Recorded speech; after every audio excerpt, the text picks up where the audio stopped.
Hello guys, welcome to our channel. आज हम class 11th के बायोलॉजी का chapter number 14 breathing and exchange of gases का आज हम टॉपिक पढ़ने जा रहे हैं, ट्रांसपोर्ट ऑफ गैसेस, जिसके अंदर हम ट्रांसपोर्ट ऑफ ऑक्सीजन देखेंगे and transport of carbon dioxide देखेंगे कि कैसे ये दोनों चीज़ों का ट्रांसपोर्ट होता है। ठीक है, तो इससे पहले वाले जो लेक्चर था, इसका पहला लेक्चर, उसमें हमने क्या देखा था, एक बार हम वो फटाफट से रिकैप कर लेते। तो हमने उधर देखा था, हमने वहाँ पे देखा था कि हमने वहाँ पे एक्सचेंज ऑफ दी गैसेस के बारे में पढ़ा था, जिसमें हमने बोला था कि एक्सचेंज ऑफ गैसेस में कि एल्वियोलाई जो होती है वो प्राइमरी साइट होती है एक्सचेंज ऑफ गैसेस की, और एक्सचेंज ऑफ गैसेस जो है वो between the blood and the tissue भी होता है। ठीक है, factor affecting the exchange of gases देखा था, जिसमें हमने बोला था पहला फैक्टर होता है thickness of the diffusion membrane, दूसरा फैक्टर होता है पार्शियल प्रेशर, और तीसरा फैक्टर होता है सोल्यूबिलिटी, जिसको हमने फर्दर डिटेल में पढ़ा था। हमने पढ़ा था कि जो हमारा डिफ्यूजन मेम्ब्रेन है वो 3 लेयर से मिलकर बना हुआ होता है, squamous epithelium of the alveoli, endothelium of the blood capillary, और बीच में बेसमेंट सब्सटेंस होता है। ये तीनों मिलकर हमारे डिफ्यूजन मेम्ब्रेन को बनाते हैं, और जो डिफ्यूजन मेम्ब्रेन होती है वो लेस देन 1 mm होती है। ठीक है, उसकी जो थिकनेस होती है वो लेस देन 1 mm होती है। फिर हमने देखा था कि पार्शियल प्रेशर क्या होता है, तो हमने कहा था कि जो pressure contributed by the individual gas in the mixture of the gas, जो एक अकेला गैस अपना प्रेशर एक्सर्ट करता है एक मिक्सचर ऑफ द गैस के अंदर, हमने उसको बोला था कि वो क्या होता है, पार्शियल प्रेशर होता है। फिर हमने ये भी बोला था कि गैस हमेशा high partial pressure to low partial pressure move करती है, और उसे कैसे रिप्रेजेंट करते हैं, PO2 for oxygen, PCO2 for carbon dioxide, ये हमने देखा था। फिर हमने पार्शियल प्रेशर की वैल्यू भी देखी थी एटमॉस्फेयर के अंदर, एल्वियोलाई के अंदर, ऑक्सीजनेटेड ब्लड के अंदर, डीऑक्सीजनेटेड ब्लड के अंदर एंड टिश्यू के अंदर। फिर हमने देखा था कि जो सोल्यूबिलिटी होती है, तो कार्बन डाइऑक्साइड की सोल्यूबिलिटी 20 to 25% ज़्यादा, 20 to 25 टाइम ज़्यादा होती है देन ऑक्सीजन। फिर उसके बाद हमने देखा था कि कैसे हमारे एल्वियोलाई से ऑक्सीजन जो है ब्लड के अंदर आ रहा था, ब्लड से कार्बन डाइऑक्साइड एल्वियोलाई के अंदर जा रहा था, और टिश्यू वाले जगह पे क्या हो रहा था, कार्बन डाइऑक्साइड जो है वो टिश्यू से ब्लड में आ रहा था, और ऑक्सीजन जो है वो ब्लड से टिश्यू में जा रहा था, जो कि हमने देख लिया था। हार्ट भी उसमें हमने कंसिडर किया था। और आज हम क्या देखेंगे, ट्रांसपोर्ट ऑफ गैसेस। तो इसमें भी सबसे पहले हम क्या देखेंगे, ट्रांसपोर्ट ऑफ ऑक्सीजन को देखेंगे कि ऑक्सीजन का ट्रांसपोर्ट कैसे होता है। ठीक है, ट्रांसपोर्ट ऑफ ऑक्सीजन। तो अगर हम बात करें ऑक्सीजन के ट्रांसपोर्ट की, तो ऑक्सीजन का जो ट्रांसपोर्ट है वो 2 तरीके से होता है। पहला तरीका तो ये कि डिसॉल्व इन प्लाज्मा, प्लाज्मा जो होता है, ठीक है, अगर हम बात करें हमारे ब्लड की, तो हमारे ब्लड के अंदर 2 कंपोनेंट हमें देखने को मिलते हैं, फॉर्म्ड एलिमेंट और प्लाज्मा। और फॉर्म्ड एलिमेंट के अंदर हमारा आरबीसी, डब्ल्यूबीसी और प्लेटलेट आ जाता है, और एक अकेला हमारा प्लाज्मा, अलग से कैटेगरी होती है प्लाज्मा की। तो ऑक्सीजन जो है वो प्लाज्मा के अंदर डिसॉल्व होकर ट्रांसपोर्ट होता है। ट्रांसपोर्ट का मतलब पता है ना, कि उसको ट्रांसपोर्ट करना, कहाँ कैसे टिश्यू के पास ऑक्सीजन जाएगा, ठीक है, और फिर कैसे हम वहाँ एल्वियोलाई से ऑक्सीजन को लेकर आएंगे, ये सारी चीजें ट्रांसपोर्ट ऑफ एन ऑक्सीजन। तो हमारा जो ऑक्सीजन का ट्रांसपोर्ट है वो कैसे होता है, प्लाज्मा के थ्रू। तो हम लिखेंगे यहाँ पर डिसॉल्व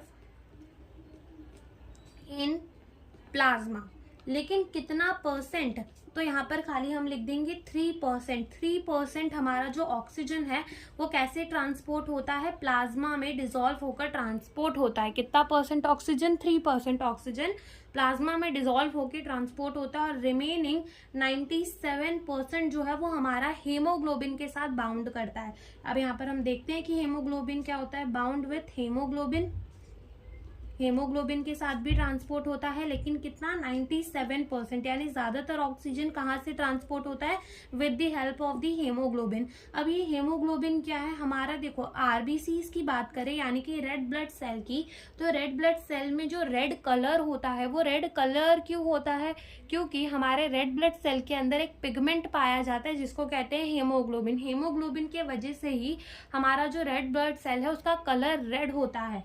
ठीक है, और ये कहाँ प्रेजेंट होते हैं, हमारे रेड ब्लड सेल के अंदर, और इसमें आयरन होता है। तो हम लिखेंगे हेमोग्लोबिन क्या है, red colour iron containing pigment. तो हमारा ये क्या है, red colour iron containing pigment है और ये कहाँ पाया जाता है, प्रेजेंट इन आरबीसी,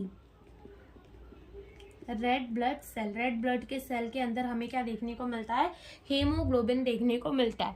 तो अगर हम बात करें हमारे एक हेमोग्लोबिन मॉलिक्यूल की, तो हमारा एक हेमोग्लोबिन जो है, हमारा एक हेमोग्लोबिन का मॉलिक्यूल जो है वो 4 मॉलिक्यूल ऑफ एन ऑक्सीजन को कैरी कर सकता है। इसका मतलब क्या कि हमारा एक हेमोग्लोबिन 4 O2 को अपने, मान लो हेमोग्लोबिन क्या है, गाड़ी है, जो गाड़ी में कौन बैठ के जाएगा, ऑक्सीजन बैठ के जाएगा, कहाँ जाएगा, जहां उसको जाना है, टिश्यूज के पास, ठीक है, टिश्यूज के पास जाना है मान लो ऑक्सीजन को।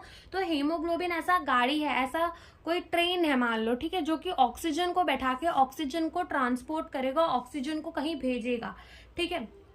तो वो क्या है, वो एक ऐसी ट्रेन है, ठीक है, हेमोग्लोबिन को एक ट्रेन मान लो, और वो एक ऐसी ट्रेन है जो सिर्फ एक समय में 4 ऑक्सीजन को ही, 4 ऑक्सीजन के मॉलिक्यूल को ही बैठा के लेकर जा सकती है, ठीक है। मैं कह रही हूँ 4 ऑक्सीजन के मॉलिक्यूल की, ना कि 4 एटम की। 4 ऑक्सीजन का मॉलिक्यूल, इसका मतलब कि 4 O2 को बैठा के लेके जा सकता है। वहीं अगर हम बात करते 4 एटम की, तो वो सिर्फ 4 O हो जाते हैं हमारे, ठीक है। तो यहाँ पर हम लिखेंगे कि 1 hemoglobin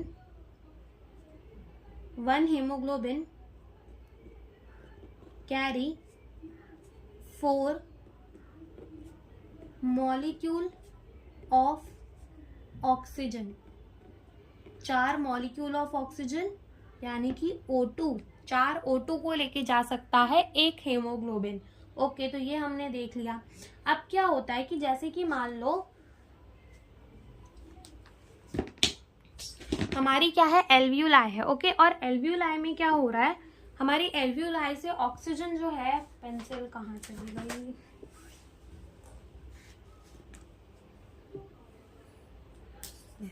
ओके, तो होता क्या है, देखो समझो, ये हमारी क्या है, एल्वियोलाई है, ओके।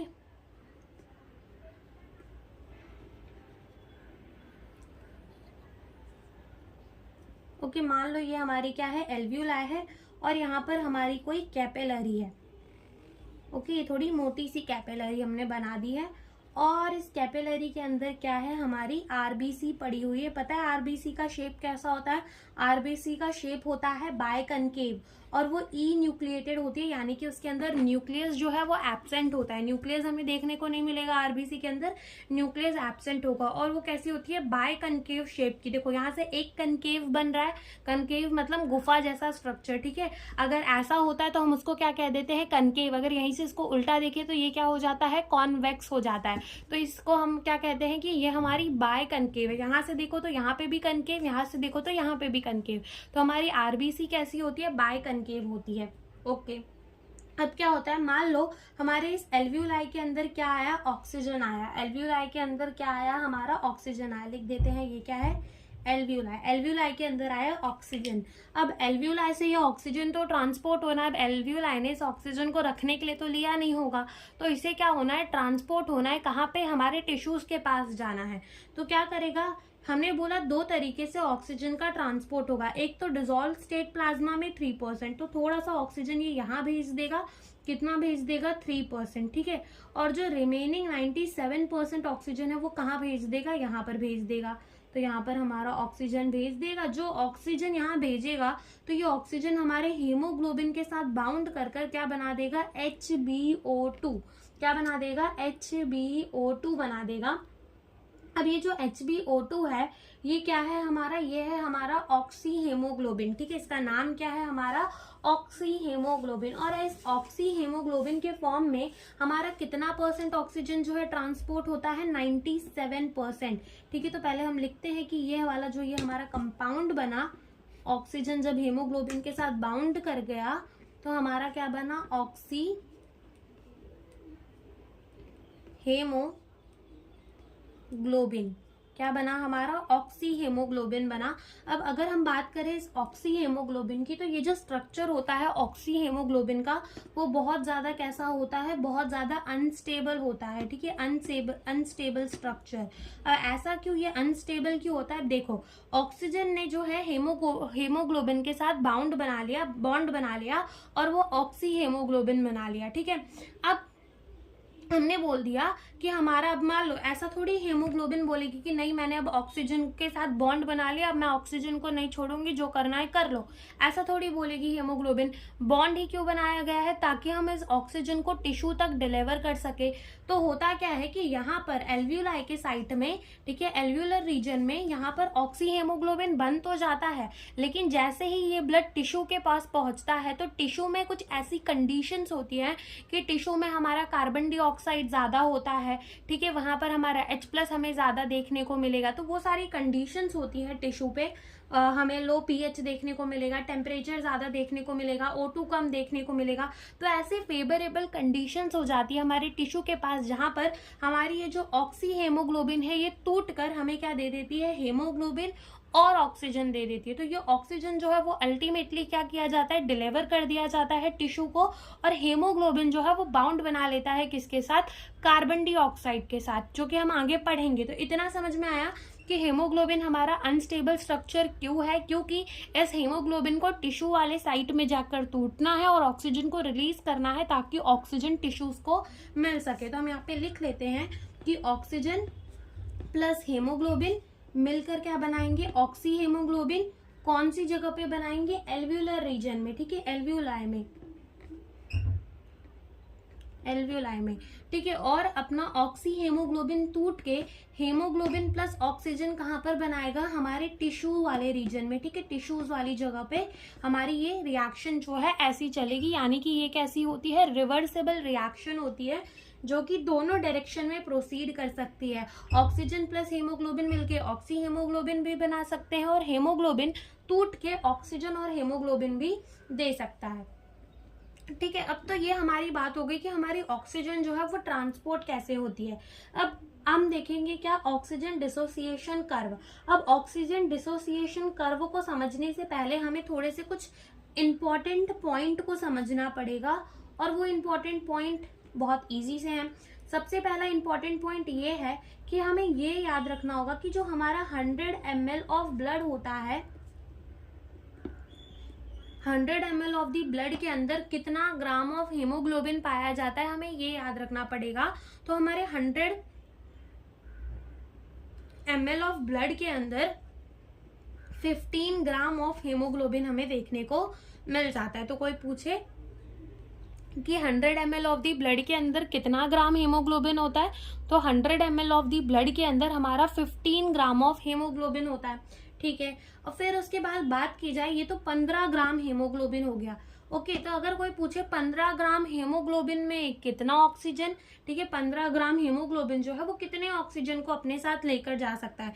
तो अगर हमें पता हो कि 1 ग्राम हेमोग्लोबिन कितने ऑक्सीजन को लेके जाता है, कितने ml ऑफ ऑक्सीजन को लेके जाता है, तो हम पता लगा सकते हैं कि 15 ग्राम ऑफ हेमोग्लोबिन कितने ऑक्सीजन को लेके जाएगा। तो यहाँ पर हम एक डाटा दे देते हैं, तो समझना इस डाटे में क्या बोला गया है कि हमारा 1 ग्राम ऑफ हीमोग्लोबिन कितने ml ऑफ ऑक्सीजन को लेकर जाएगा? 1.34 ml ऑफ ऑक्सीजन को लेकर जाएगा, ठीक है। कितना लेकर जाएगा? 1.34। तो अगर पूछे कि 15 ग्राम ऑफ हेमोग्लोबिन कितने ऑक्सीजन को लेकर जाएगा, तो 1 ग्राम कितने को लेके जाता था? 1.34 ml को, ठीक है, 1 ग्राम को लेके जाता। तो हम 15 से उसको मल्टीप्लाई कर देंगे, तो हम उसको 15 से मल्टीप्लाई कर देंगे, तो ये हमारा कितना आ जाएगा? 20 ml ऑफ ऑक्सीजन, ठीक है। तो बस हमें यहाँ पर ये याद रख लेना है कि देखो, हमने बोला कि हमारे 100 ml ऑफ दी ब्लड के अंदर कितना ग्राम हेमोग्लोबिन है? 15 ग्राम। अब 15 ग्राम हेमोग्लोबिन कितने ऑक्सीजन को लेकर जा रहा है? 20 ml ऑफ ऑक्सीजन को लेकर जा रहा है। तो क्या हम ऐसा कह सकते हैं कि हमारा 100 ml of the blood 20 ml of N oxygen को लेकर जाता है? हम ऐसा कह सकते हैं ना कि हमारा 100 ml ऑफ दी ब्लड जो है वो 20 ml ऑफ ऑक्सीजन को लेके जाता है। तो यहाँ हम लिख देते हैं 100 ml ऑफ ब्लड कितने ऑक्सीजन को लेकर जाएगा? 20 ml ऑफ ऑक्सीजन को लेकर जाएगा अपने साथ, ठीक है। तो यहाँ पर हमें ये याद रखना है कि हमारा 100 ml ऑफ ब्लड जो है वो 20 ml ऑफ ऑक्सीजन को लेके जाएगा। अब यहाँ पर इसको एक और बार समझ लेते हैं। हमने क्या बोला कि हमारा 100 ml ऑफ दी ब्लड के अंदर 15 ग्राम ऑफ हेमोग्लोबिन होता है। 1 ग्राम ऑफ एन हेमोग्लोबिन जो है वो 1.3 ml ऑफ ऑक्सीजन को लेकर जाता है। तो 15 ग्राम हेमोग्लोबिन कितने ऑक्सीजन को लेकर जाएगा, तो 1.34 इंटू 15 कर दिया, यानी कि 20 ml ऑफ ऑक्सीजन को लेकर जाएगा हमारा 15 ग्राम ऑफ हेमोग्लोबिन। अब 100 ml कितने, हमारे 100 ml ऑफ दी ब्लड जो है वो कितने ऑक्सीजन को लेके जाएगा, कितने ml, तो हमको पता चल गया कि 100 ml के अंदर 15 ग्राम ऑफ हेमोग्लोबिन है। इसका मतलब हमारा 20 ml ऑफ एन ऑक्सीजन लेकर जाएगा कितना, 100 ml ऑफ दी ब्लड। ठीक है, ओके। तो हमने ये पता लगा लिया कि 100 ml of an 100 ml of the blood जो है 100 ml of an oxygenated blood लिख लोगे तो भी चलेगा।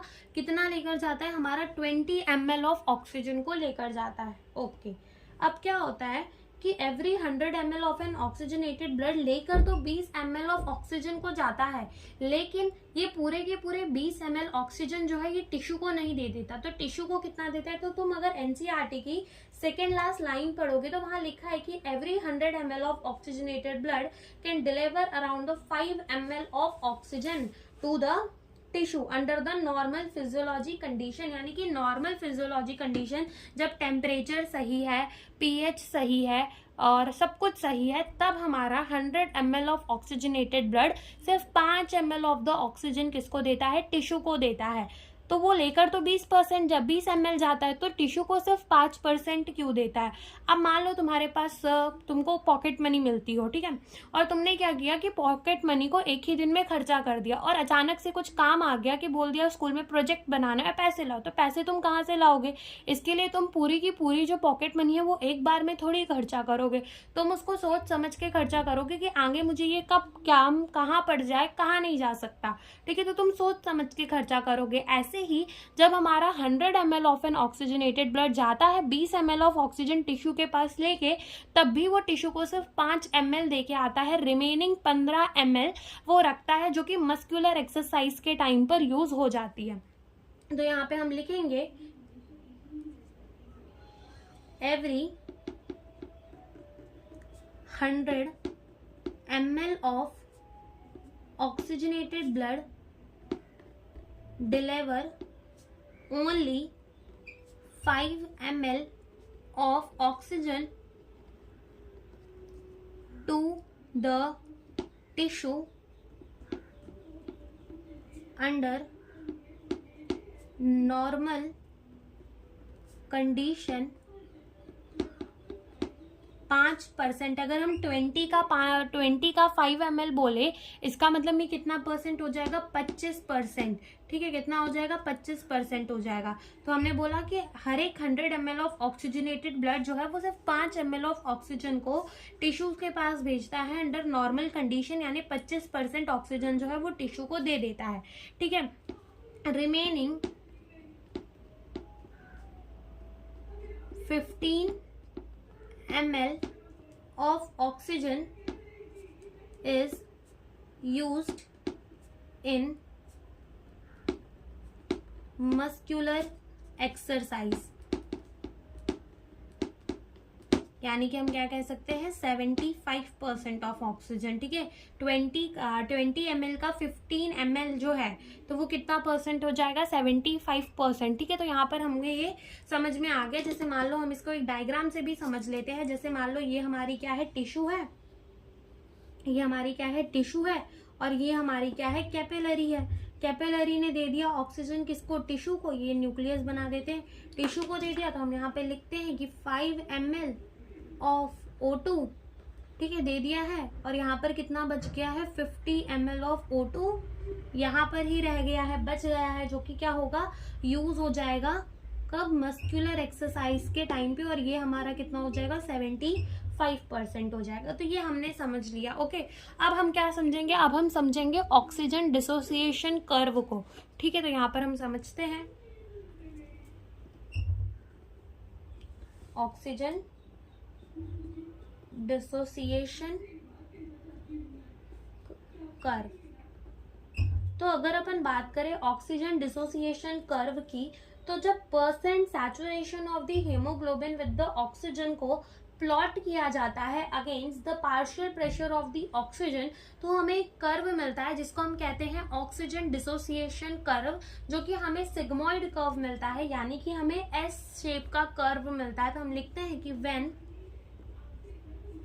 The percent saturation of hemoglobin with oxygen is plotted against the partial pressure of oxygen, sigmoid curve is obtained, known as oxygen dissociation curve। उसे हम क्या कह देते हैं, ऑक्सीजन डिसोसिएशन कर्व कह देते हैं। ठीक है, तो हमने क्या बोला कि जब percent saturation of the haemoglobin with oxygen, यानी कि हमारा हीमोग्लोबिन जो है वो कितना सैचुरेटेड है, इसका मतलब ये कि हमारे हीमोग्लोबिन के अंदर कितना ऑक्सीजन बैठा हुआ है, हीमोग्लोबिन की ट्रेन के ऊपर कितने ऑक्सीजन बैठे हुए हैं। तो जब ये परसेंट सैचुरेशन को हम प्लॉट करते हैं against the partial pressure of the oxygen, तो हमें एक सिग्मॉइड कर्व जो है वो देखने को मिलता है, यानी कि एस शेप का कर्व देखने को मिलता है, जिसको हम क्या कह देते हैं, ऑक्सीजन डिसोसिएशन कर्व कह देते हैं। ठीक है, तो ये कर्व हम बनाते भी हैं कि ये कर्व जो है वो हमारी दिखती कैसे है। तो मान लो कि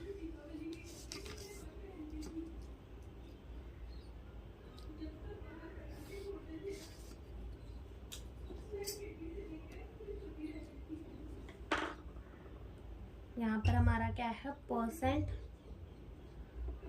सैचुरेशन ऑफ हीमोग्लोबिन, ओके, और यहाँ पे हमारा क्या है, PO2, यानी कि partial pressure of the oxygen. और जब ग्राफ प्लॉट किया जाता है तो ग्राफ कैसा मिलता है, थोड़ा सा ऐसा सिग्मॉइड कर्व ऑब्टेन होता है, यानी कि एस शेप का कर्व हमें देखने को मिलता है। तो अगर हम बात करें ये वाले पॉइंट की, ठीक है, यहाँ वाले पॉइंट की, तो हम कहते हैं कि यहाँ वाले पॉइंट में 100% सैचुरेशन हो गई है। ठीक है, 100% सैचुरेशन हो गई। इसका मतलब ये कि हमारे 20 ml ऑफ एन ऑक्सीजन जो है 100 ml ऑफ दी ब्लड के अंदर अब प्रेजेंट है। 100 ml ऑफ ब्लड के अंदर 20 ml ऑफ ऑक्सीजन जब प्रेजेंट होगी तो हम क्या कहेंगे कि ये हमारा 100% सैचुरेटेड है। और 100% सैचुरेटेड वो कब होता है, 100% सैचुरेटेड होता है लंग्स के रीजन में। ठीक है, कहाँ पर 100% सैचुरेट होता है, लंग्स वाली साइड पे। अब क्या होता है कि जो हमारी बाइंडिंग होती है ऑक्सीजन की विथ हेमोग्लोबिन, वो मेनली तो हमारे ऑक्सीजन में ही डिपेंड करता है कि अगर ऑक्सीजन ज्यादा तो हेमोग्लोबिन बाइंड कर जाएगा हमारे ऑक्सीजन के साथ, कम तो नहीं बाइंड करेगा। तो मेनली वो ऑक्सीजन में ही डिपेंड करता है। लेकिन कुछ अदर फैक्टर भी होते हैं, जैसे कि हमारा partial pressure of carbon dioxide हो गया, H+ की कंसंट्रेशन हो गया, टेम्परेचर हो गया, pH हो गया। तो ये कुछ अदर फैक्टर होते हैं जो कि अफेक्ट करते हैं इस बाइंडिंग को, जिसके वजह से ग्राफ जो है वो आइदर लेफ्ट या फिर राइट शिफ्ट हो जाता है अलग अलग कंडीशंस में। तो हम पहले वो लिखते हैं, तो हम यहाँ पर लिखते हैं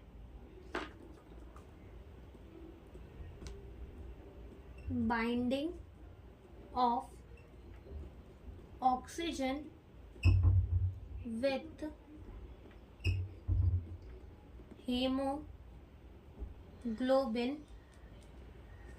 is primarily related to partial pressure of oxygen, जिसे हम कह सकते हैं PO2,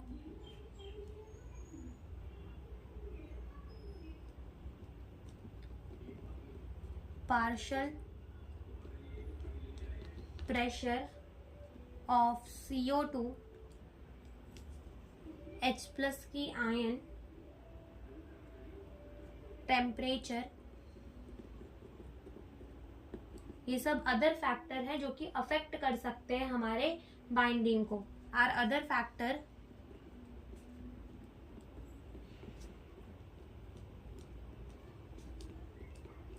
which can interfere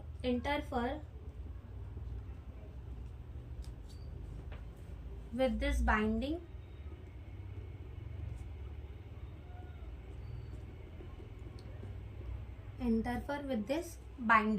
ठीक है, तो हमने ये लिख लिया। उसके बाद हम देखते हैं, हमने कहा कि ये जो डिसोसिएशन कर्व है वो शिफ्ट हो सकता है आइदर टू द राइट और द लेफ्ट। तो हम देखते हैं कि कब कहाँ शिफ्ट होगा। तो ये हम अपना कर्व बना लेते हैं पहले। तो देखो, मान लो कि हमारा कर्व जो है वो कुछ ऐसा सा है। ओके, ये हमारा कर्व नंबर 1 है। फिर दूसरा कर्व हम जो बना रहे हैं वो कुछ थोड़ा सा ऐसा हमें दिख रहा है, जिसको हम क्या दे रहे हैं, कर्व नंबर 2।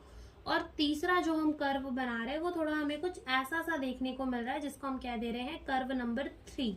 ठीक है, तो अगर पूछा जाए कि बताओ इन तीनों में से कर्व नंबर 1, 2 और 3 में से कौन सा जो है वो लेफ्ट की तरफ शिफ्ट है और कौन सा जो है वो राइट की तरफ शिफ्ट है, तो देखकर समझ में आता है कि कर्व नंबर 2 जो है वो हमारा लेफ्ट की तरफ शिफ्ट है, और जो हमारा थर्ड नंबर का लाइन है, थर्ड नंबर का कर्व है, वो कहाँ शिफ्ट है, अपने राइट की तरफ शिफ्ट है। तो हम लिखेंगे, इसको क्या लिखेंगे,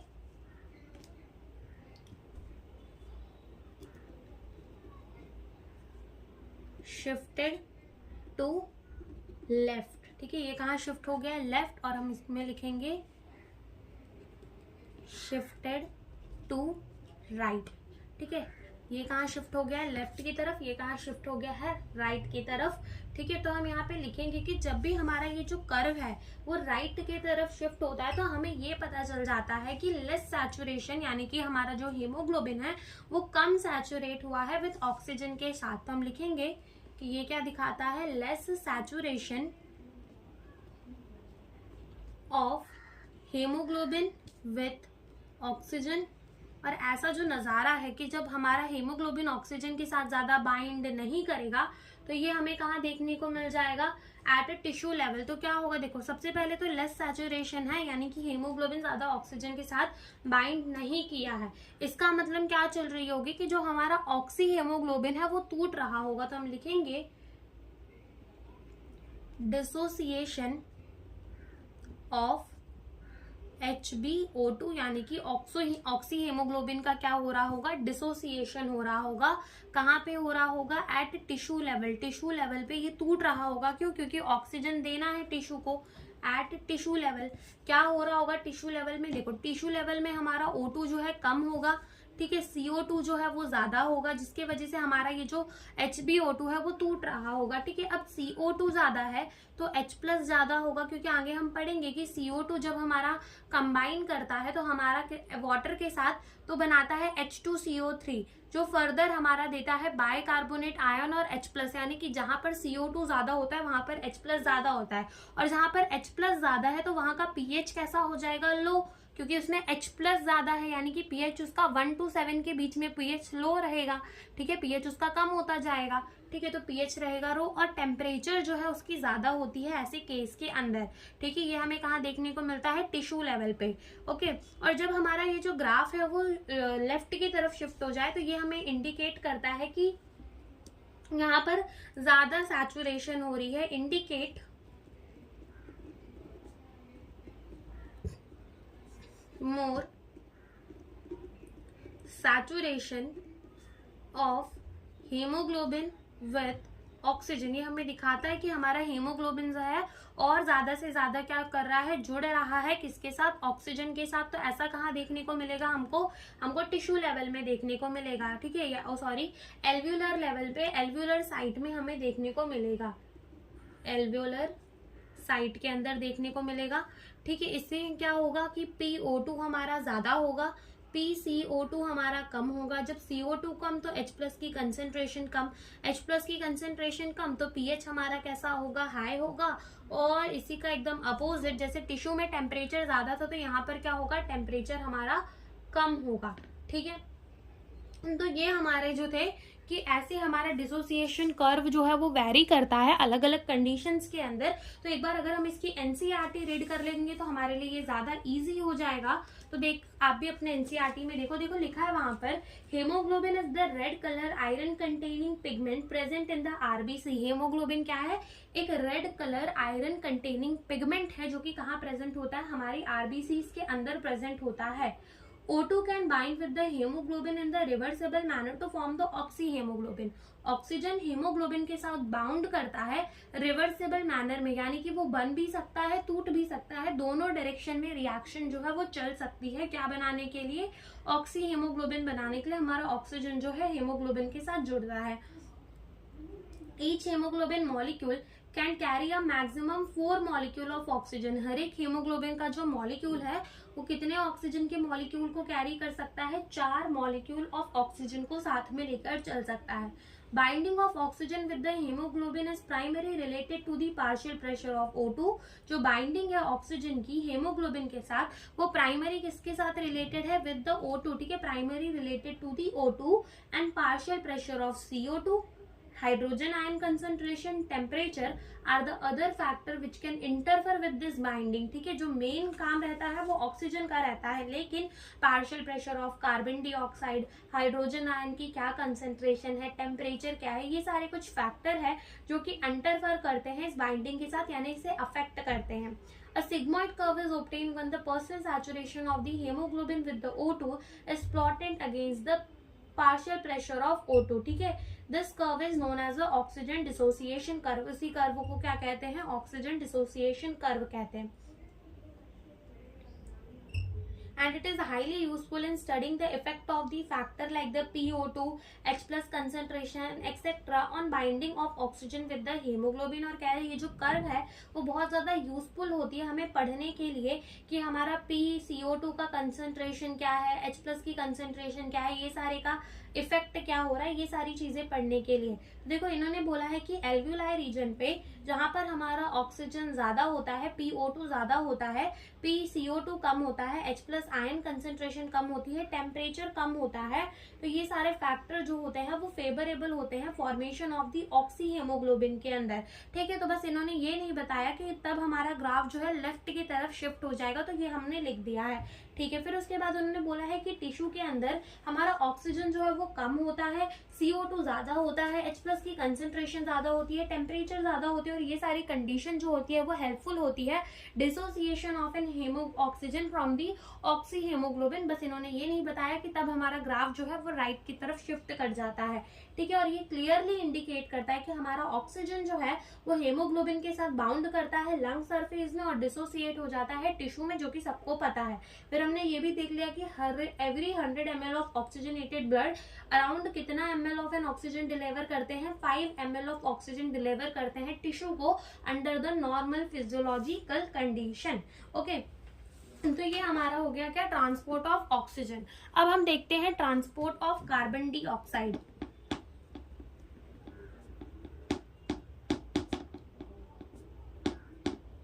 तो ट्रांसपोर्ट ऑफ कार्बन डाइऑक्साइड की अगर हम बात करें तो जैसे हमारा ऑक्सीजन जो है वो डिसॉल्व स्टेट के थ्रू जो है जा रहा था, प्लाज्मा के थ्रू जा रहा था। कहाँ जा रहा था? प्लाज्मा के थ्रू उसका ट्रांसपोर्ट हो रहा था एंड 97% हेमोग्लोबिन के साथ जा रहा था। वैसे ही अगर हम बात करें हमारे कार्बन डाइऑक्साइड की ट्रांसपोर्ट के लिए तो 3 तरीके होते हैं, 3 वेज होते हैं। सबसे पहला तरीका ये होता है कि डिसॉल्व इन प्लाज्मा, जैसे हमारा ऑक्सीजन प्लाज्मा के अंदर डिसॉल्व होकर जा रहा था वैसे ही सेम ये भी क्या हो जाए? डिसॉल्व हो जाए, डिसॉल्व इन प्लाज्मा। ठीक है, प्लाज्मा के अंदर डिसॉल्व हो जाए। और ऐसे कितना परसेंट जाता है? खाली 7% कार्बन डाइऑक्साइड प्लाज्मा के अंदर डिसॉल्व होके चला जाता है। सेकेंड मेथड की अगर अपन बात करें तो ये भी हमारा हेमोग्लोबिन के साथ बाउंड करता है, बाउंड विथ हेमोग्लोबिन। ठीक है, ये भी हमारा हेमोग्लोबिन के साथ क्या करता है? बाउंड करता है। और यहाँ पर ये रिएक्शन भी कैसी होती है? रिवर्सिबल, यानी कि दोनों डायरेक्शन में रिएक्शन जो है वो हमारी प्रोसीड कर सकती है, दोनों डायरेक्शन में जो रिएक्शन है वो हमारी चल सकती है। ओके, तो हम यहाँ पर देखेंगे कि कैसे, जैसे मान लो ये क्या है हमारा हेमोग्लोबिन, इसने किसके साथ बाउंड बना लिया? कार्बन डाइऑक्साइड के साथ, तो ये हमारा क्या बना देगा?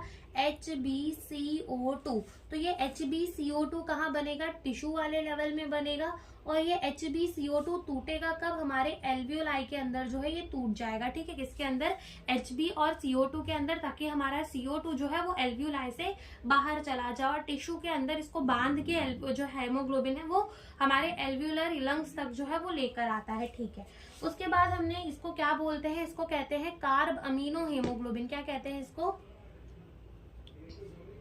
Carb amino haemoglobin. ठीक है, इसको कहते हैं कार्ब अमीनो हेमोग्लोबिन। और तीसरा जो मेथड होता है वो होता है एज बाइकार्बोनेट आयन। बाइकार्बोनेट को आयन को हम लिखते हैं HCO3- और चाहे तो इसका हम नाम भी लिख लेते हैं कि नाम क्या है इसका? बाइकार्बोनेट।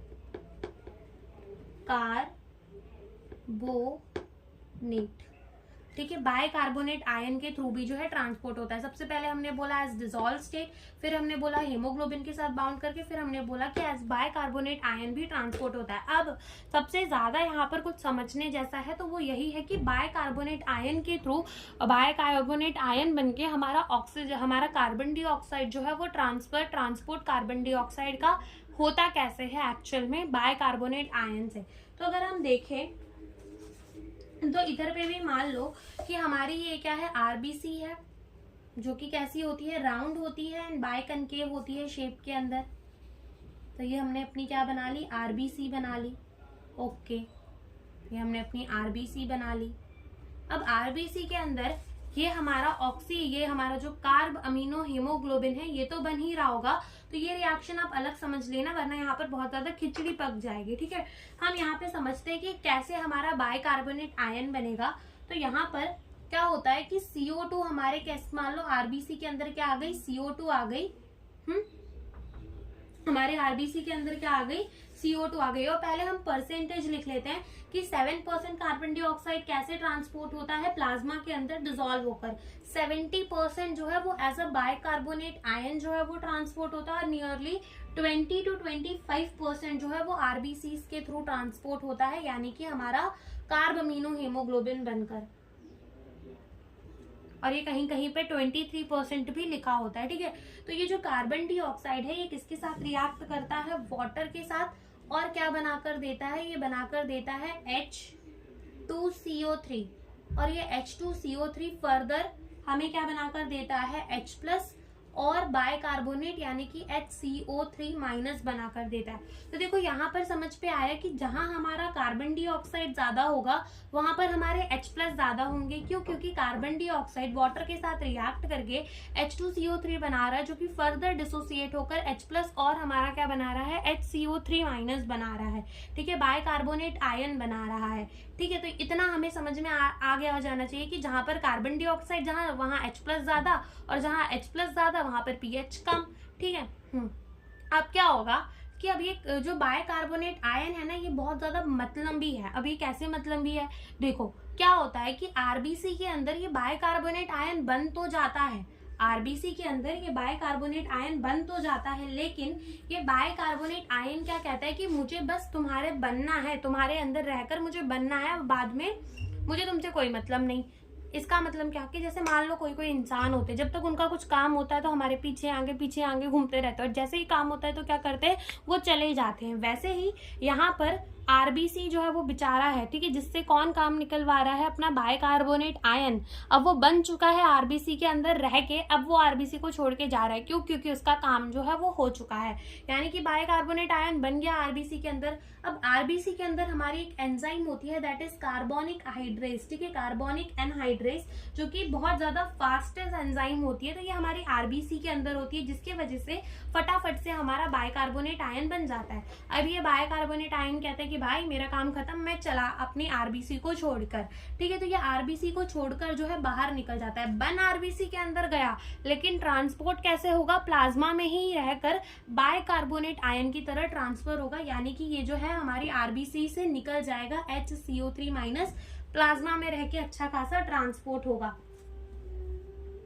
हम लिखेंगे कि ये कैसे ट्रैवल करता है? Travel to lung site as dissolve form.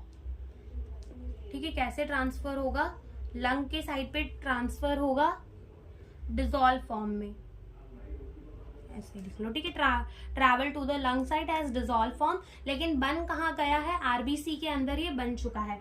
अब क्या हुआ कि मान लो ये तो हमने एक आरबीसी का एग्जांपल लेके समझा, लेकिन ऐसे ही कितनी सारी आरबीसीज होंगी जिनमें फटाफट ये रिएक्शन चल रही होगी, फटाफट से हमारा बाइकार्बोनेट आयन बन बन के बाहर भागता जा रहा होगा, भागता जा रहा होगा। तो ऐसे में ये जो माइनस है ये तो हम अपनी आरबीसी से निकाल दे रहे हैं।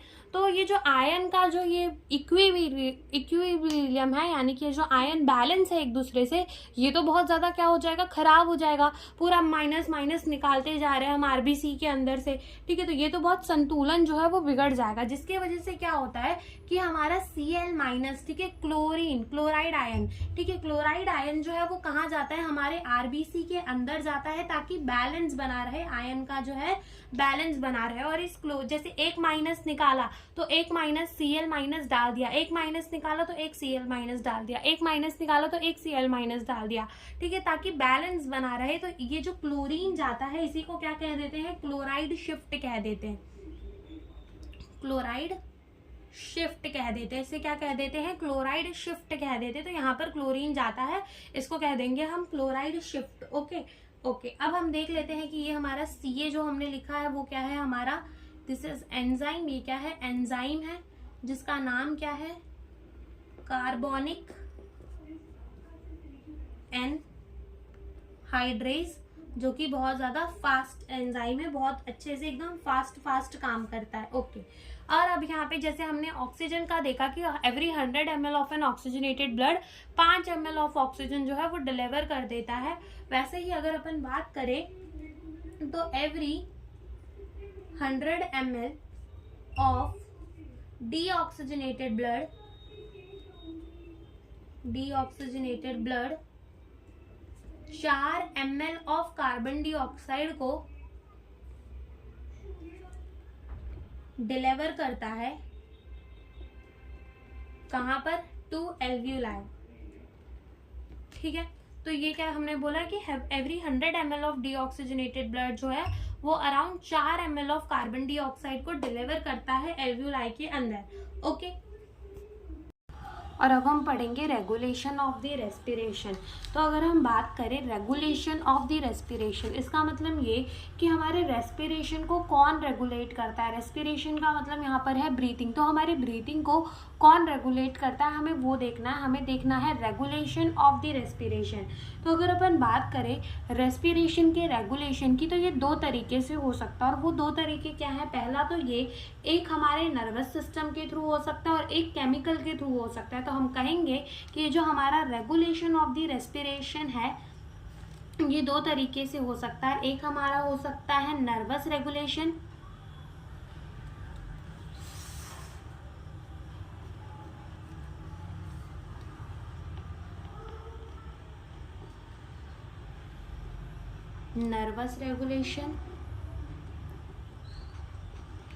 और दूसरा हमारा होगा कौन सा, chemical regulation.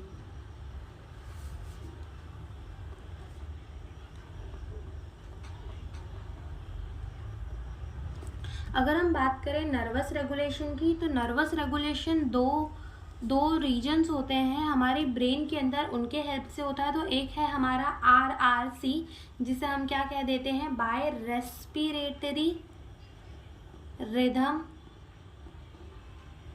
Centre.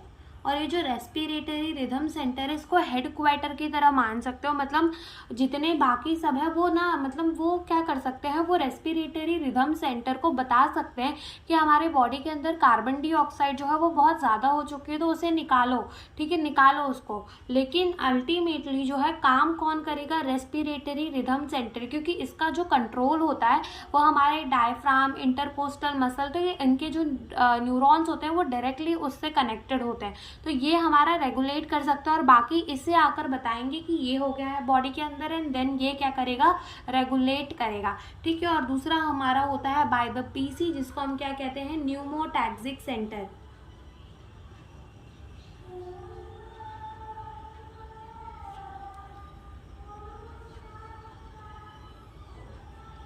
Okay, pneumotaxic centre. और अगर वहीं हम बात करें केमिकल रेगुलेशन की, तो केमिकल रेगुलेशन भी दो तरीके से हो सकता है। एक है बाय सेंट्रल कीमो रेसेप्टर और एक है बाय पेरिफेरल कीमो रेसेप्टर। ठीक है, अब सबसे पहले तो ना हम कीमो रिसेप्टर का मतलब देख लेते हैं कि देखो नाम में ही है, कीमो का मतलब केमिकल, रिसेप्टर का मतलब रिसेप्टर, जो बचपन से हम पढ़ते आ रहे हैं। तो कीमो रिसेप्टर्स जो है हमारे कुछ ऐसे टाइप के रिसेप्टर होते हैं, जैसे मान लो हमारी बॉडी के अंदर CO2 की कंसंट्रेशन ज़्यादा हो गई या कम हो गई, तो ये एक टाइप का केमिकल है। ठीक है, सेंसिटिव होते हैं ये toward the change in the concentration of the chemical, के अगर बॉडी की फ्लूइड के अंदर कोई भी केमिकल चेंज हो रहा है तो ये क्या है, उससे सेंसिटिव है। तो हम लिख लेते हैं कि हमारे कीमो रिसेप्टर्स क्या होते हैं, chemo receptor sensitive toward change in concentration of certain chemical. ठीक है, आगे हमें पता चलेगा कैसे सर्टेन केमिकल के तरफ ये जो है वो चेंज हो जाते हैं। ओके, तो सबसे पहले हम क्या कर लेते हैं, ये दो चीज़ को समझ लेते हैं कि हमारा रेस्पिरेटरी रिदम सेंटर और न्यूमोटैक्सिक सेंटर जो है वो क्या है और वो क्या कहता है। ठीक है, अगर अपन बात करें रेस्पिरेटरी रिदम सेंटर की, तो सबसे पहले हम किसकी बात करते हैं, लोकेशन की। तो अगर हम बात करें रेस्पिरेटरी रिदम सेंटर, तो ये हमारे medulla of the hind brain के अंदर, जैसे हमारे ब्रेन के पार्ट होते हैं, आगे जब हम ब्रेन वाला चैप्टर पढ़ेंगे तब हमें पता चलेगा कि हमारे ब्रेन के पार्ट होते हैं, fore brain, mid brain, hind brain. तो ये कहाँ पे होता है, medulla region of the hind brain के अंदर। ठीक है, ये हमें कहाँ देखने को मिलेगा, medulla of the hind brain के अंदर हमें ये देखने को मिल जाएगा। ओके, अगर हम बात करें तो ये हमारा काम क्या करता है, तो ये कंट्रोल करता है हमारी नॉर्मल ब्रीथिंग को, हमारी फोर्सफुल ब्रीथिंग को। ठीक है, तो ये क्या करता है, कंट्रोल नॉर्मल फोर्सफुल ब्रीथिंग।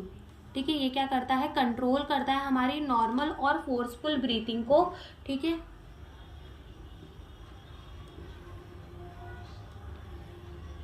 और हम ऐसा कह सकते हैं कि ये क्या करता है, मेंटेन करता है हमारा रिदम ऑफ ब्रीथिंग। ठीक है, मेंटेन करता है हमारा रिदम ऑफ ब्रीथिंग, हम इसको ऐसे भी कह सकते हैं। बिकॉज ये जो हमारा रेस्पिरेटरी रिदम सेंटर होता है, तो जो हमारे रेस्पिरेटरी रिदम सेंटर के न्यूरॉन होते हैं, ये किसको सिग्नल सेंड करते हैं, डायफ्राम और इंटरकोस्टल मसल्स को, टू रेगुलेट द रेस्पिरेशन। तो हम ऐसे लिख सकते हैं, न्यूरॉन ऑफ RRC यानी कि respiratory rhythm centre can send signal to diaphragm and intercostal muscle to regulate respiration.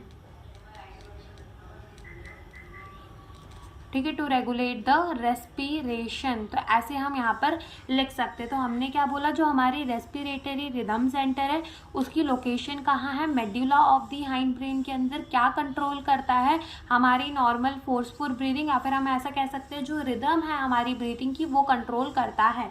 Neuron जो होते हैं हमारे रेस्पिरेटरी रिदम सेंटर के, वो सिग्नल सेंड कर सकते हैं किसको, डायफ्राम एंड इंटरकोस्टल मसल को, टू रेगुलेट द रेस्पिरेशन, क्योंकि इसी का जो होता है डायरेक्ट कनेक्शन होता है। ठीक है, रेस्पिरेशन से। और बाकी जितने भी सेंटर है, जैसे न्यूमोटैक्सिक सेंटर, ये आगे बताएगा रेस्पिरेटरी रिदम सेंटर को कि भाई हमारे बॉडी के अंदर जो है CO2 बहुत ज़्यादा हो गया है। तो रेस्पिरेटरी रिदम सेंटर जो है क्या करेगा, ऐसी मैकेनिज्म चला देगा जिसके वजह से CO2 जो है हमारी बॉडी से फटाफट निकले, यानी कि वो ब्रीथिंग रेट जो है बढ़ा देगा, हम फटाफट थोड़ा सांस लेने लग जाएंगे। ठीक है, तो ये होता है हमारा रेस्पिरेटरी रिदम सेंटर। ऐसे ही अगर हम बात करें न्यूमोटैक्सिक सेंटर की, तो न्यूमोटैक्सिक सेंटर की लोकेशन की अगर हम बात करें तो यहाँ ये कहाँ पे प्रेजेंट होता है, हमारे pons of the hind brain के अंदर। ठीक है, pons region of the hind brain के अंदर क्या प्रेजेंट होता है, हमारा न्यूमोटैक्सिक सेंटर। अब ये क्या कर सकता है, ये भी जो है मॉडरेट कर सकता है किसके फंक्शन को, आरआरसी के, यानी कि हमने बोला था ना ये सिग्नल दे सकता है, तो ये आरआरसी को सिग्नल देता है। ठीक है, क्या करता है हम लिखेंगे it can also moderate the function of RRC by signaling it। उसको सिग्नल भेज के ये क्या करता है, मेंटेन कर सकता है, मॉडरेट कर सकता है उसके फंक्शन को। और इसको ऑल्सो नोन एज, इसको और क्या कहते हैं, स्विच ऑफ सेंटर भी कहते हैं। क्या कहते हैं, स्विच ऑफ सेंटर। ठीक है, इसको हम और क्या कह देते हैं, स्विच ऑफ सेंटर कह देते हैं। अब क्या होता है कि जब हमारे न्यूमोटैक्सिक सेंटर से सिग्नल जाता है किसको, हमारे आरआरसी को, यानी कि रेस्पिरेटरी रिदम सेंटर को, तो जो ड्यूरेशन ऑफ एन इनहालेशन है उसको रिड्यूस कर दिया जाता है। यानी कि जैसे हमने पढ़ा था कि 12 to 16 टाइम पर मिनट जो है नॉर्मल इंसान जो है वो नॉर्मली ब्रीथ करता है। लेकिन क्या होगा कि जब हमारा न्यूमोटैक्सिक सेंटर जो है सिग्नल भेजेगा किसको, हमारे आरआरसी को, यानी कि रेस्पिरेटरी रिदम सेंटर को, तो वो किस चीज़ के लिए सिग्नल भेजेगा कि तुम जो है वो ड्यूरेशन ऑफ द इनहालेशन बढ़ा दो। इसका मतलब तुम फटाफट से सांस लो। तो जो हमारी 12 to 16 टाइम पर मिनट ब्रीथिंग हो रही थी तो वो बढ़ जाकर कुछ हमारी 20 to 21 या फिर 21 to 22 टाइम जो है वो ब्रीथिंग चलने लगेगी। तो हम यहाँ पे लिखेंगे कि सिग्नल फ्रॉम पीसी यानी कि pneumotaxic centre can reduce the duration of inhalation. ठीक है, रिड्यूस कर सकते हैं। इसके वजह से क्या हो जाएगी, breathing rate faster, breathing rate जो है वो कैसी हो जाएगी, फास्टर हो जाएगी। ओके, अब हम बात करते हैं केमिकल रेगुलेशन की। तो केमिकल रेगुलेशन के अंदर हमने क्या बोला कि कीमो रिसेप्टर्स होते हैं जो कि हमारे चेंज इन कंसंट्रेशन को डिटेक्ट कर लेते हैं, सेंसिटिव होते हैं toward the change in concentration. ठीक है, तो यहाँ पर भी हमारा क्या है, एक सेंट्रल कीमो रिसेप्टर है और एक हमारा क्या है, पेरिफेरल कीमो रिसेप्टर। तो जो हमारा सेंट्रल कीमो रिसेप्टर, पहले हम क्या करते हैं, ये रेस्पिरेटरी रिदम सेंटर और न्यूमोटैक्सिक सेंटर का एक डायग्राम बना लेते हैं तो हमें पता चले कि ये है कहाँ। तो मान लो जैसे कि ये हमारा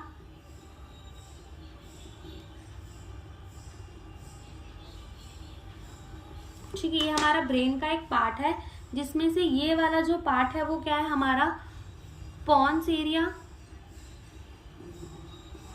और ये वाला हमारा क्या है, मेड्यूला का एरिया। और मेड्यूला जो है वो किसमें कंटिन्यू होता है, हमारे स्पाइनल कॉर्ड के अंदर। तो इस पॉन्स रीजन के अंदर हमें क्या देखने को मिलेगा, ऐसा एक सेंटर देखने को मिलेगा, और ऐसे ही मेड्यूला रीजन के अंदर हमें एक सेंटर देखने को मिलेगा। तो जो पॉन्स रीजन के अंदर देखने को मिलेगा उसको कहेंगे पीसी यानी कि न्यूमोटैक्सिक सेंटर, और यहाँ जो देखने को मिलेगा उसको कहेंगे आरआरसी यानी कि रेस्पिरेटरी रिदम सेंटर। ओके, अब आते हैं हम किसके अंदर, अपने केमिकल रेगुलेशन के अंदर। तो केमिकल रेगुलेशन में हमने क्या बोला कि यहाँ पर हमारा एक होता है सेंट्रल कीमो रिसेप्टर और एक होते हैं हमारे पेरिफेरल कीमो रिसेप्टर। तो अगर अपन बात करें सेंट्रल कीमो रिसेप्टर की, तो ये भी कहाँ लोकेटेड होते हैं, हमारे मेड्यूला में। ठीक है, और कहाँ लोकेटेड होते हैं, हमारे एनसीईआरटी के अंदर लिखा हुआ है कि located in the medulla, a chemosensitive area located adjacent to the RRC यानी कि respiratory rhythm center and is sensitive to change in concentration of the H plus CO2 in the CSF यानी कि सेरिब्रोस्पाइनल फ्लूइड। इसका मतलब क्या होता है कि देखो, अगर हम बात करें अपने ब्रेन की, तो अपने ब्रेन के अंदर ये सेंटर्स हैं। ओके, तो हमारा जो ब्लड है, अब ब्रेन के आजू बाजू क्या प्रेजेंट होगा, CSF प्रेजेंट होगा। ठीक है, अब जो ब्रेन है वो किसके चेंज को डिटेक्ट कर सकता है, CSF को। ठीक है, CSF के अंदर H+ ज़्यादा है या CO2 ज़्यादा है, वो उसे डिटेक्ट कर सकता है, डायरेक्ट ब्लड को थोड़ी डिटेक्ट कर सकता है। ऐसे ही हमारे ब्लड को ही तो छन कर, ब्लड की ही तो फिल्टरेशन से CSF बनता है। बिल्कुल, तो जो CSF में जो होगा वही ब्लड में कंसंट्रेशन होगा और वही हमारा क्या करेगा, हमारे जो सेंट्रल कीमो रिसेप्टर्स है वो उसी को डिटेक्ट करेंगे। ओके, तो हम यहाँ पर लिख सकते हैं कि यहाँ पर हम सेंट्रल कीमो रिसेप्टर की बात करेंगे और यहाँ पर हम पेरिफेरल की।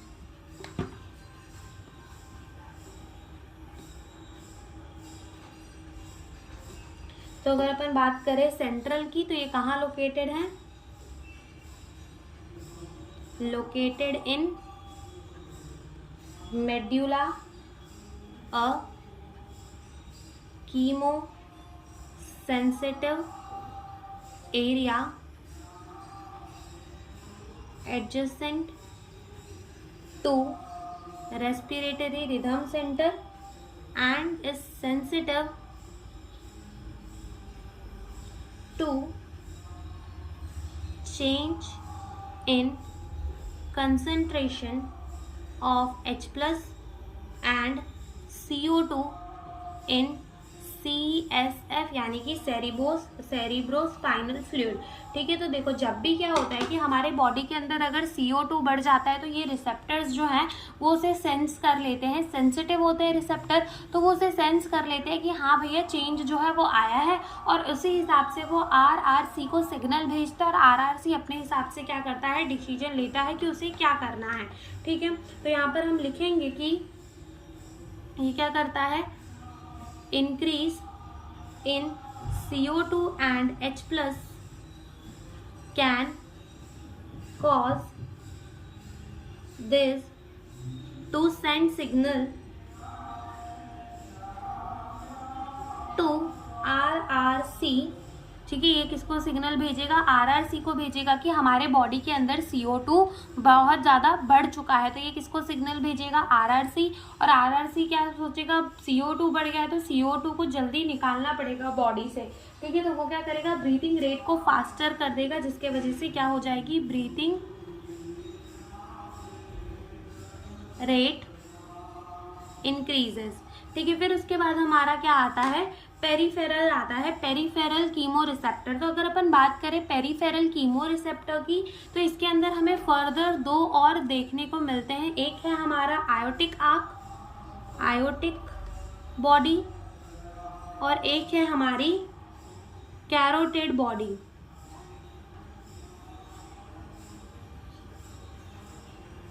अब इसमें क्या होता है कि मान लो जैसे ये हमने बनाई अपनी आयोटिक बॉडी और ये हमने क्या बना दी अपनी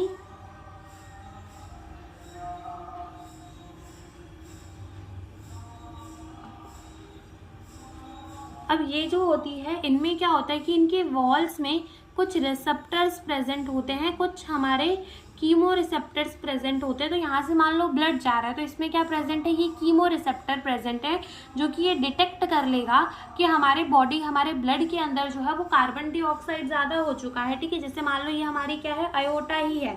ठीक है, और ये हमारी क्या है, अयोटा की ही ब्रांचेस हैं।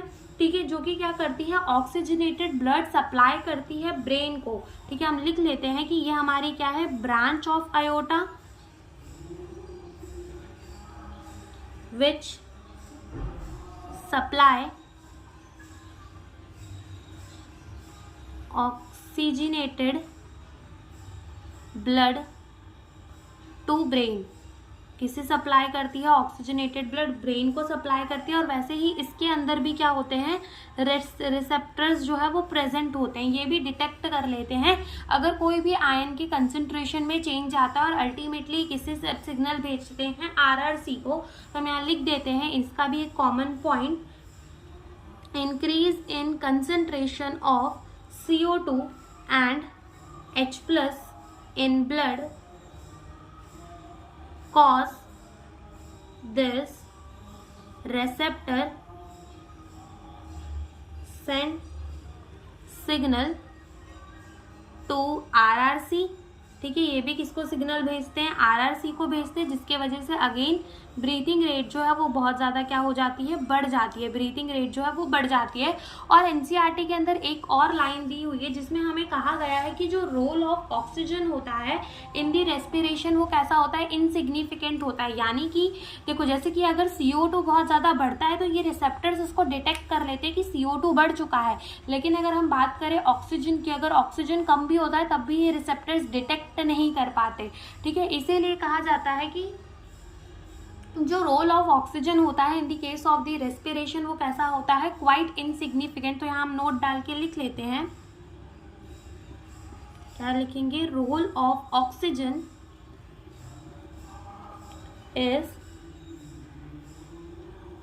Quite insignificant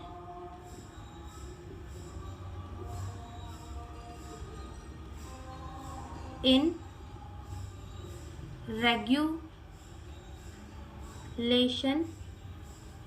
of respiration। Okay अब यहाँ पर हमारा जो है वो बचता है क्या, रेस्पिरेटरी डिसऑर्डर या फिर disorder of the respiratory system. तो बस ये लास्ट टॉपिक हमारा बचा है, respiratory disorder,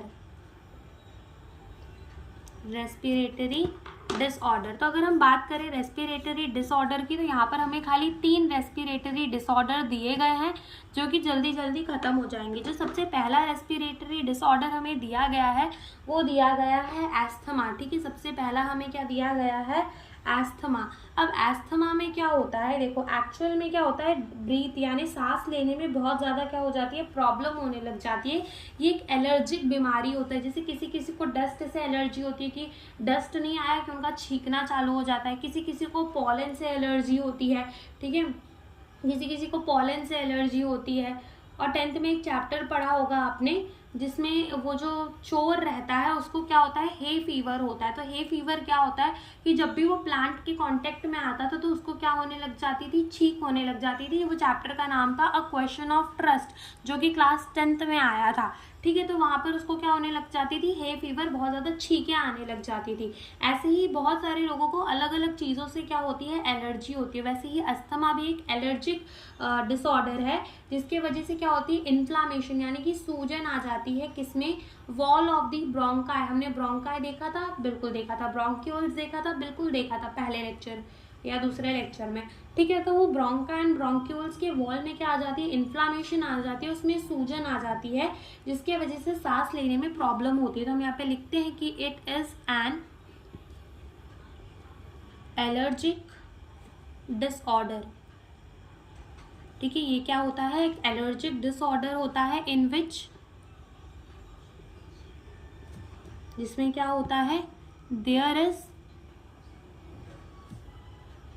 inflammation in bronchi and bronchioles. ठीक है, जिसमें क्या होता है, प्रॉब्लम हो जाती है, इन्फ्लामेशन हो जाती है ब्रोंकाई एंड ब्रोंकियोल्स के अंदर, जिसके वजह से क्या होती है, डिफिकल्टी होती है in breathing, in difficulty in breathing. ठीक है, ब्रीथिंग में क्या होने लग जाती है, प्रॉब्लम होने लग जाती है। अगर अपन अपनी नॉर्मल ब्रोंक्यूल्स को देखें, नॉर्मल ब्रोंक्यूल्स की, तो नॉर्मल ब्रोंक्यूल्स का अगर हम क्रॉस सेक्शन देखें तो वो हमें ऐसे नॉर्मल सी दिखती है। ठीक है, नॉर्मल सी दिखती है। लेकिन अगर वहीं पे हम एस्थमा वाली का देखें, एस्थमा ब्रोंक्यूल्स, तो इसमें क्या हो जाता है, ये जो एयर जाने की जगह होती है, एयर पैसेज, वो थोड़ा सा कैसा हो जाता है, नैरो, पतला हो जाता है। यहाँ पर ये जो है इन्फ्लामेशन हो जाती है जिसके वजह से एयर पैसेज कैसा हो गया है, नैरो। ठीक है, एयर पैसेज कैसा हो चुका है, नैरो हो चुका है, पतला हो चुका है। ठीक है, उसके बाद हमारी एक और रेस्पिरेटरी डिसऑर्डर है जो कि हमें इसके अंदर दी गई है, दैट इज एम्फीसीमा, एम्फाइसीमा। ठीक है, तो एम्फाइसीमा का अगर हम एक्चुअल मतलब देखें तो उसका मतलब क्या होता है, फुल ऑफ एयर। अगर इस वर्ड का हम मतलब देखें एम्फाइसीमा वर्ड का, तो एम्फाइसीमा वर्ड का मतलब होता है फुल ऑफ एयर। ठीक है, तो इसका मतलब क्या होता है कि ये हमारी एक क्रॉनिक डिसऑर्डर है। क्रॉनिक डिसऑर्डर का यानी कि बहुत लंबे समय तक चलती है, जिसमें एक सबसे मुख्य कारण अगर हम कहें तो वो क्या है, सिगरेट स्मोकिंग है। इसमें होता क्या है, एक्चुअल में जो एल्वियोलाई की वॉल होती है वो डैमेज हो जाती है, जिसमें इलास्टिक की प्रॉपर्टी उसकी चली जाती है, जिसके वजह से सरफेस एरिया कम हो जाता है और एक्सचेंज ऑफ गैसेस नहीं होती, और हमेशा ऐसा लगता है कि एयर जो है हमारे एल्वियोलाई के अंदर भरी ही हुई है, मतलब हमेशा ऐसा फील होगा कि एल्वियोलाई के अंदर एयर भरी ही हुई है, इसलिए इसको कह देते हैं फुल ऑफ एयर। क्या कह देते हैं इसको? फुल ऑफ एयर कह देते हैं। तो हम यहाँ पे लिखते हैं कि यहाँ पर क्या होता है, ये हमारी कैसी डिजीज है? क्रॉनिक डिसऑर्डर है, ठीक है। Suffer for a long time, ठीक है। whose one of the major cause जो है इसका क्या हो जाएगा? One of the major reason लिख लो। Reason is excessive cigarette smoking, ठीक है। इसका one of the major cause क्या हो जाएगा कि जो ज़्यादा सिगरेट पीते हैं उन पे ये अफेक्ट करता है। इसमें क्या होती है? Alveolar wall damage, alveolar wall जो है डैमेज हो जाती है, जिसके वजह से क्या होती है? इलास्टिसिटी लॉस, इलास्टिसिटी जो है वो क्या होती है? चली जाती है, जिसके वजह से सरफेस एरिया रिड्यूस होता है। तो हम लिखेंगे यहाँ पर क्या होता है? Reduce surface area. Surface area जो है वो क्या हो जाता है? रिड्यूस हो जाता है। सरफेस रिड्यूस सरफेस एरिया हमने लिख दिया। और feels like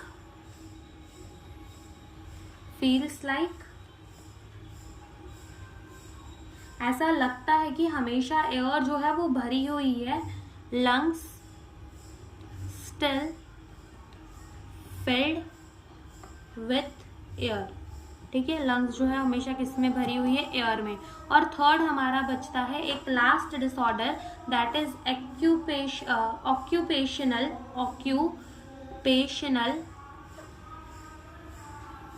respiratory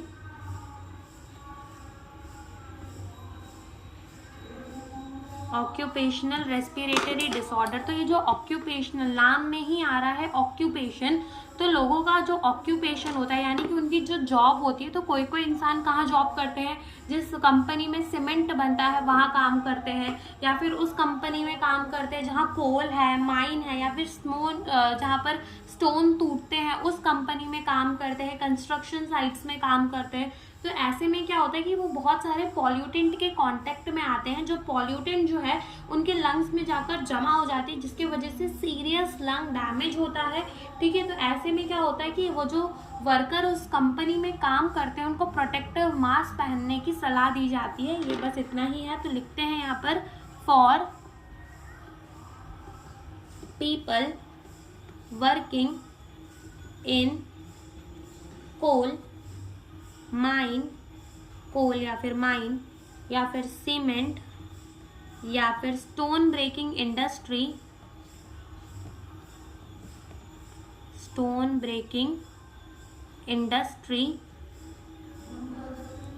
breaking industry come इन